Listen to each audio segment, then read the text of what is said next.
শহীদ এবং গণ অভ্যুত্থানের সবচেয়ে বড় বেনিফিশিয়ারি কিন্তু আপনারা, যারা ধান খেতে পাট খেতে শিলংয়ে, লন্ডনে, টরেন্টো আর মালয়েশিয়া থেকে লুকায়ে ছিলেন, যারা বছরের পর বছর বাংলাদেশের চাঁদ তারা আলো বাতাস দেখেন নাই, তারা আজকের সাডেনলি ক্ষমতার বাতাস দেখতে পাচ্ছেন এবং জুলাইকে ছোট করবার জন্য প্রতিদিন প্রতিনিয়ত বক্তব্য দিচ্ছেন।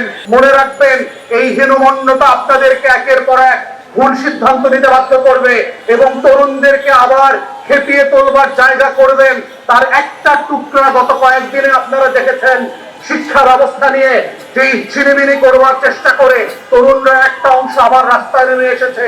তাই জুলাইয়ের বারুদ কিন্তু এখনো বাতাসে, স্কুলে কলেজে তরুণদের হৃদয়ে গেঁথে আছে। সেটাকে ঝামেলা করবার চেষ্টা করবেন না, বরং এটাকে মাথায় নিয়ে শ্রদ্ধা করে সম্মানজনক পুনর্বাসন করে জুলাইকে নিয়ে আগামী বাংলাদেশ বিনির্মাণের লড়াইতে এগিয়ে যাবেন। মুক্তিযুদ্ধ মন্ত্রণালয়ের এই আওয়ামী আমলা দিয়ে এই জুলাই গণ অভ্যুত্থানের শহীদ এবং আহত পরিবারকে পুনর্বাসন করা যাবে না, বরং পেশাদারিত্বের সাথে জুলাই শহীদ স্মৃতি ফাউন্ডেশন যারা এই কাজটা করেছে গত 2 বছর ধরে, টাকাটা তাদেরকে দিতে হবে। গত 5 মাস থেকে জুলাই শহীদ স্মৃতি ফাউন্ডেশনের কর্মকর্তারা, স্বেচ্ছাসেবীরা যারা নামমাত্র মূল্যে সেখানে কাজ করেন, তাদেরকে বেতন দেওয়া যাচ্ছে না। বাংলাদেশ ব্যাংকের গভর্নর এসে ভাতার টাকা পর্যন্ত সাসপেন্ড করে দিয়েছেন। এই ধরনের দুষ্টামি বন্ধ করা দরকার। থার্ড হচ্ছে, জুলাই জাদুঘর উদ্বোধন করবার দিনটাকে আপনি 5 তারিখে কেন নিচ্ছেন? কেন এটা আগিয়ে নিয়ে এসে সারা মাস ধরে বাংলাদেশের ছাত্র জনতা, তরুণ, শিক্ষক, শিক্ষার্থী যারা আছেন তাদেরকে এই জুলাইয়ের জাদুঘরের সাথে এঙ্গেজ করা হচ্ছে না?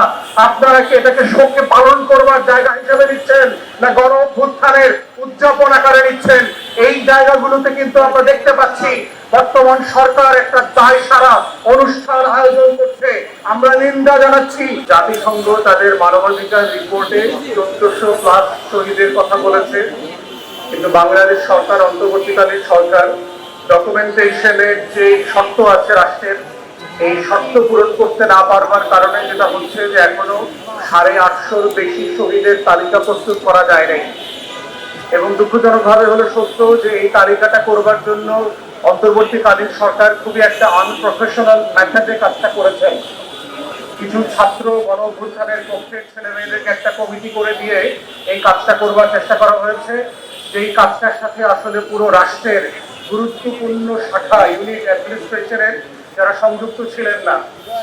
আজকের এই 11 দলীয় সমাবেশ থেকে আমরা সরকারের কাছে আহ্বান জানাচ্ছি যে আপনারা বাংলাদেশের ইতিহাসের সবচেয়ে, গত 850 বছরের ইতিহাসের সবচেয়ে গুরুত্বপূর্ণ রাজনৈতিক ঘটনা, যে কালেকটিভ মেমোরি, এই মেমোরি সংরক্ষণ করবার জন্য আপনারা একটা কমিটি করবেন, যেটা ক্রস পার্টি পার্লামেন্টের সকল দলের সদস্যরা মিলে, মানবাধিকার কর্মী থেকে শুরু করে সাংবাদিক, আইনজীবী, যারা সবাই এই কমিটির সদস্য হিসাবে থাকবেন। তাদের কাজ হচ্ছে আমাদের এই পুরো শহীদদের তালিকাটা আইডেন্টিফাই করা, এবং এই আইডেন্টিফাই করবার ক্ষেত্রে অনেকগুলো জায়গায় যে ঘাটতি আমরা গত বছরগুলোতে দেখেছি, সেটা হচ্ছে আপনাদের মনে থাকবার কথা, আওয়ামী আমলের 24-এর আমির আমিন নির্বাচনের পরে যে স্বাস্থ্যমন্ত্রী হয়েছিলেন তিনি প্রফেশনালি অনেক বড় চিকিৎসক, কিন্তু আওয়ামী আমির আমিন নির্বাচনের ডাক্তার হয়ে তিনি গণ অভ্যুত্থানের বিপক্ষে অ্যাক্টিভলি কাজ করেছেন। হাসপাতালগুলোতে ফোন করে করে বলেছেন যে কোনো অভ্যুত্থানের পক্ষের কারো মৃত্যু যেন তালিকাভুক্ত করা না হয়, চিকিৎসা যেন না দেওয়া হয়। এবং তখনকার তালিকাগুলোতে কোনো ডকুমেন্টেশন না থাকার কারণে যেটা হয়েছে, অনেক শহীদ এবং আহত ভাই বোনেরা, তাদের কাছে কোনো লিগাল ডকুমেন্ট নাই যে 24-এ তারা আহত হয়েছিল।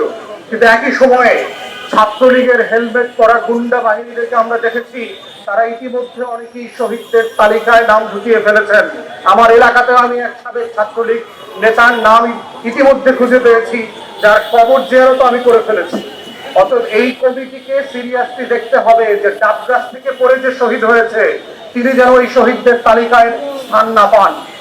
রোড অ্যাক্সিডেন্টে যিনি মারা গেছেন তিনি গুরুত্বপূর্ণ বাংলাদেশের নাগরিক, কিন্তু এই শহীদদের তালিকায় তার নাম থাকা বাঞ্ছনীয় না। তাই একই সাথে আরেকটা যেটা সংকট হয়েছে সেটা হচ্ছে গণকবর আইডেন্টিফিকেশন।